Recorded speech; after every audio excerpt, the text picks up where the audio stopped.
Hello, everyone. I'd like to welcome you to another show of this wonderful series that we've been doing with Dr. J. Smith. Many of you know who he is. He's been at the Speaker's Corner for almost 25 years. He is a debater. He's an Islamic apologist and a polemist. And he represents also a amazing center called the Founder Center for Apologetics, and also he represents another interesting and amazing also ministry called I Square, among many other things, of course. And we congratulate you, by the way, on your PhD. And we're excited that Dr. J. Smith has been with us here in studio for a few days now, and we've been doing a lot of these series on the topics that are extremely problematic, extremely provocative, topics that I think a lot of people need to know about, but not just any people. Our Muslim friends need to be fully aware of them. And as a former Muslim myself, who grew up, born, raised in Saudi, and used to think one way about Islam and its history and its book and its man, I find it fascinating, of course, now that we are discussing new discoveries that contradicts a lot, if not all, of the traditional views within the Islamic scholarship. And that's what we're doing, myself and Dr. J. Smith. Today, we are going to take another look and take basically a different angle in relationship to those traditional views. And we will start by talking about the traditional dating as it relates to the start of Islam, the rise of Islam, the history of the Prophet of Islam, and from there, we'll venture into a whole lot of interesting topics, I'm sure. Dr. Smith, thank you so much for joining me here. Well, it's good to be here, and Al, exactly what you have been saying. Remember the earlier episodes, we said that Islam really is dependent on two pillars, you might say, that hold it up. And those pillars are one book modeled by one man. The Book and the Man, the Book and the Man. We've said this many times. We've been bringing it up in our own discussions. It all comes back to one book modeled by one man. And now the earlier episodes, I think we did about 9 of them, they were all zeroed in on the book, the Quran itself. Now we're moving to the man himself. We're now going into the next pillar. And we're looking from a historical standpoint, what does history tell us? And this is why it will be damaging. And we're warning Muslims right up front. This is not going to be easy to listen to. We do not apologize for this. This has already been done against our book and our man. For 150 years, we've had these same questions. Redacted criticism, source criticism, historical criticism, literary criticism, all these criticisms were created confronting the Bible and the person of Jesus Christ. Correct. And we've answered every one of those criticisms. That's why we understand this material better than probably anybody else, because we've had to work through it, especially the last 100 years, we've had to work through it. Now we're taking that edifice, all those criticisms, and bringing them over to Islam, and asking the same questions that have been asked of our Bible, we asked of the Quran. We did that in the previous episodes. The same questions that were asked of Jesus Christ and how Christianity began, we are now moving to the person of Muhammad and Islam and Mecca and these areas. How did Islam really begin? And these are the questions we're going to do in these episodes. Now, to do that, we need to look and see what they say. And the Muslims are very clear that they have what they call the classical account. That's correct. Let's look at the screen, and you can see the dates that are there. So let's start with these dates. This is what you hear in every school, in every, I don't know of any other college or university in the world that has any other story but this story that we're going to show here. That the story is, the narrative is, Muhammad was born in 570. Correct. Okay? No one's ever doubted that. That he was born in a place called Mecca. No one's ever doubted that.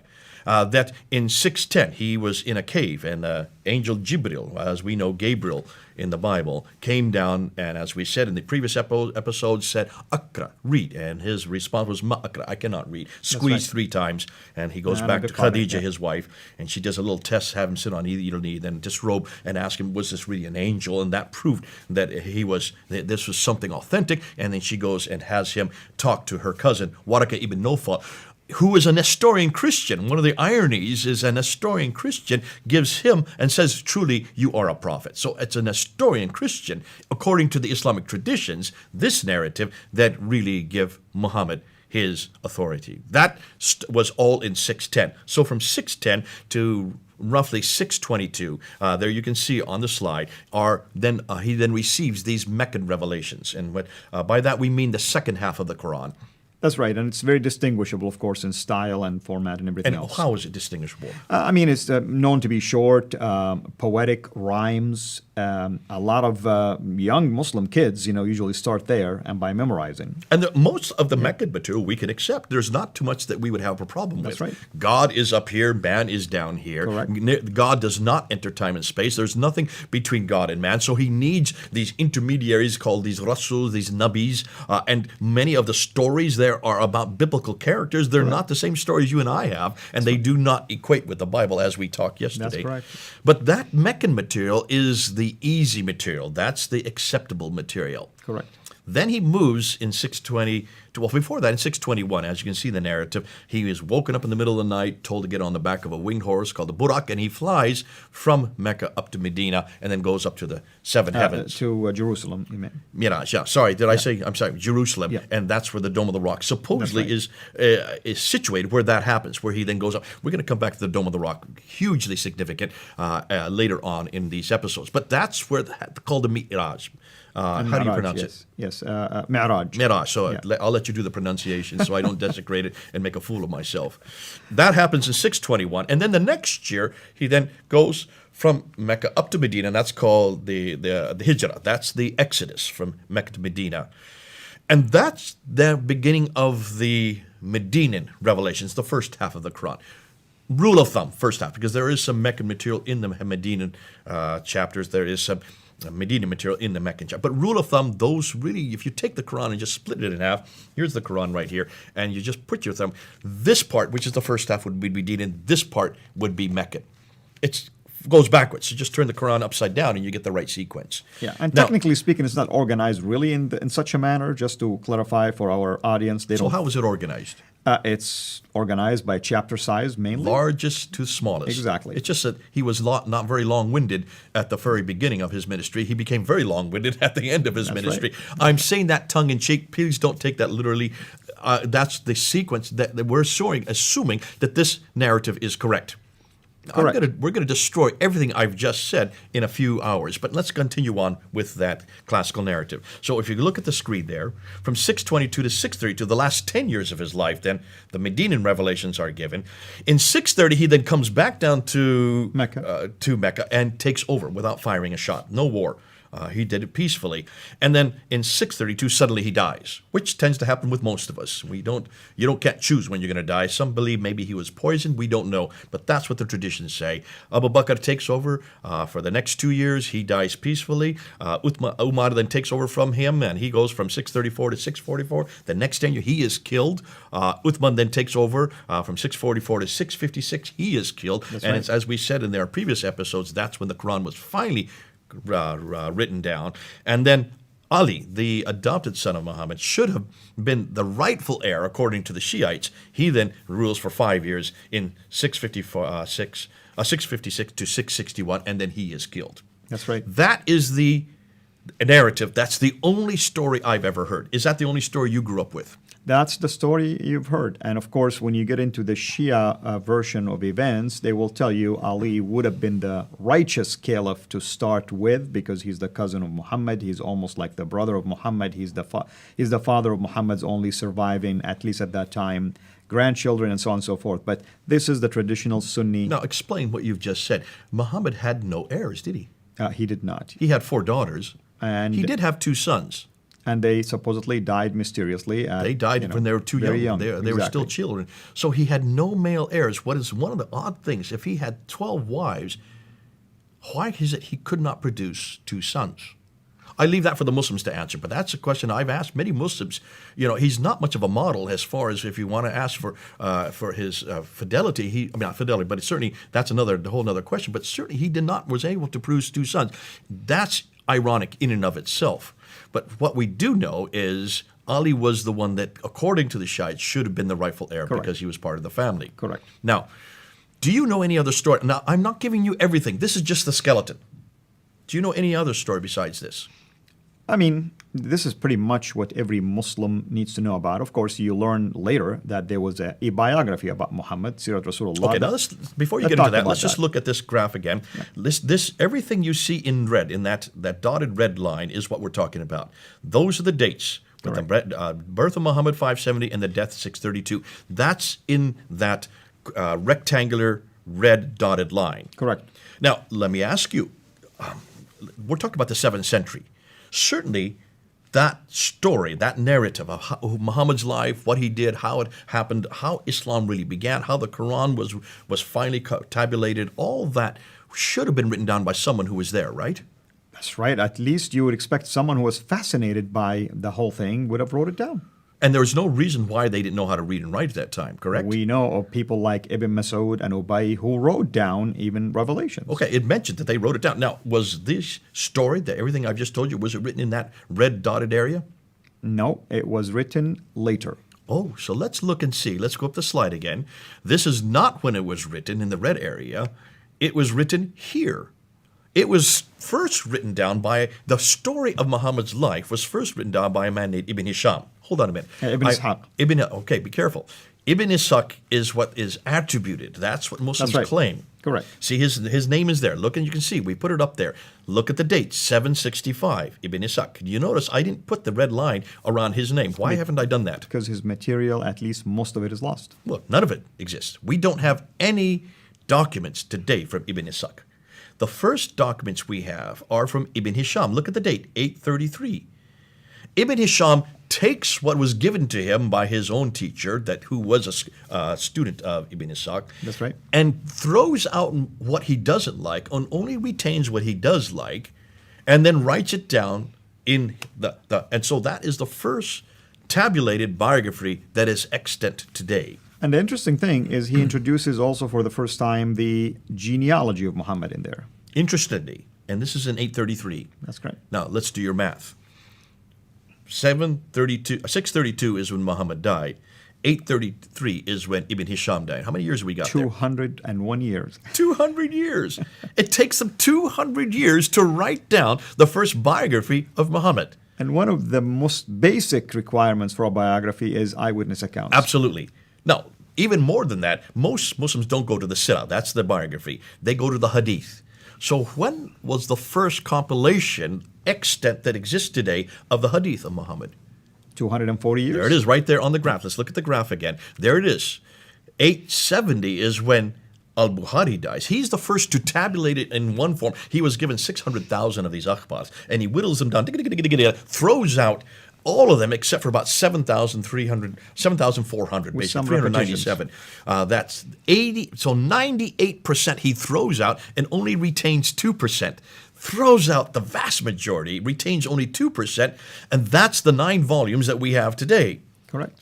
We're thinking that's the 9. It's attributed to him because even the earliest document we have for Al-Bukhari is not to the 11th century, and that's only 1 volume. You have to go to the 17th century to get all 9 together. That's correct. This is, you can see where there's an awful lot yet to do research on Al-Bukhari and whether or not he's even authoritative. Exactly, because the fundamental question is, do we have even an original manuscript for Al-Bukhari? No, we don't. Not until the 11th century, and he was there in the 9th century. So it takes another 200 years before we even get a manuscript that we can even attribute to him, and that's only 1 volume of 9. So there you're talking about 240 years after the Prophet. When you get to the tafsir and the tahriq, which would be the commentaries that explain the Quran, and the tahriq, which would be the history of all of mankind up until the time of Muhammad, they are introduced by a man named Al-Tabari. Look on the graph again. You'll see when he died, 923. So that's the 10th century. So everything we know about Muhammad, everything, you can see it on this graph there, everything we know about who Muhammad was, what he did, comes from Ibn Ishaq, 765. We don't have his material, so we have to go to Ibn Hisham, 833, Al-Bukhari, 870, Al-Tabari, 923, and later. And I want to just make a comment right here. I'm going to ask my Muslim friends who are watching this, doesn't this prove to you that Islam is a man-made all the way? All the way. Hundreds of years later. Exactly. I mean, what else? What kind of evidence do you need to prove that it's 200 years later, you have information all of a sudden written about a man that lived 200 years earlier? Will you yourself write anything about somebody who lived 100 years earlier or 50 years earlier without a single eyewitness account and be able to publish it? No, we're Christians. We go to Jesus Christ. Let's go up and look at the slide I want to put up next, because look at this slide. Here's a comparison. If we as Christians were dependent on who Jesus Christ was, what he did and what he said, and we know that immediately from the writings of Paul were written within 15 years of Christ's death. We know that the tafsir, let's do like with like. The Sirah of Jesus, which would be the biography of Jesus, would be Matthew, Mark, Luke, and John. Right? That's correct. That would be his life. The equivalent to that, exactly. That's the black letter of the Gospels. That's correct. The Hadith, what Jesus said, would be the red letters. In my correct. Bible, we have red and black. What Jesus said is written in red. That would be the Hadith of Jesus. Correct. So we know that three of those, the Sirah and the Hadith of Jesus, were written at the latest 40 years after Christ's death for Matthew, Mark, and Luke. John would have been written within 60 years of Christ's death. And when you talk about equivalence, if you want to look at tafsir, that would be Paul's letters, would be the tafsir. They were written within 15 years of Christ's death. They begun to. That's right. If you want to talk about the Tariq, the history, that would be the book of Acts. That's correct. It would be the history of the early church. And written probably within Between also 52 and 62 AD right. by Luke. So there you have the Sirah, the Hadith, the Tafsir, and the Tariq of Jesus, all written within 15 to 60 years of Christ's death. Look at the exact same genre for Islam about who Muhammad was, what he said, and about the history of early Islam. That is 200 to 300 years difference. If we were dependent on who Jesus was, and we had the very same type of material that Islam has about Muhammad and the beginning of Islam, we would know nothing about Jesus until the 3rd century. Correct. Matthew, Mark, Luke, and John would not have existed in the 1st century. We would be dependent on the 3rd century to even know who this man was, what he did. How would we defend him? And you know, brother, here is what troubles me is that Muslims keep always going back to the fact that the one of the P52 papyri, that it dates like 100 or to 110 AD. They're upset about that, and how can we even prove that any of the accounts are true? Yet it is still within the range versus the 300. Basically, what we're saying is Islam has a real problem here. Everything we know about who Muhammad was, how Islam began, what happened between him and his wives and his family, where even the name Mecca is nothing that exists in the 1st century. And we're going to get even better as we move into these episodes. We're going to now move into what the concern is of the historians. But you can see already, we're now doing like with like. And like with like, I'm so glad that we as Christians have authoritative eyewitness account. Matthew and John were actually there. They were with Jesus for the last 3 years. They saw what he did. They heard what he said. They wrote verbatim what they knew about what he said and did. Thank God for the eyewitness accounts. Mark and Luke got it from the eyewitnesses. And that's why we can know exactly who Jesus was, what he said. If you want to talk about whether we have the originals or not, that's not even in question. Nobody doubts that Jesus existed. Nobody doubts that he died on the cross. We have Thallus, we have Phlegon, we have Tacitus, we have Josephus, even Greek, non-Christian Roman, sources. all of these non-Christians that support the death of Jesus Christ. We talked about that in an early episode. But when you look at what we have historically versus what Islam has historically, there's no comparison, but it gets much worse. We're going to show you now what we're now finding, because everything we know is from the 9th and 10th century. That's 200 to 300 years later. Wouldn't you like to go back to the 7th century? Absolutely. We're going to do that in the next episode. And with that in mind, as you can see now, I'm speaking to my audience, why this is a very rich material that we do not want to do it disservice by just cramming it all up in one episode. So we're going to have multi-parts of this particular series. Thank you so much, Dr. J. And until we meet again in part 2, have a blessed day. Thanks for watching. Make sure to like and subscribe so that you don't miss future videos. And please consider becoming a patron on patreon.com/Sierra International.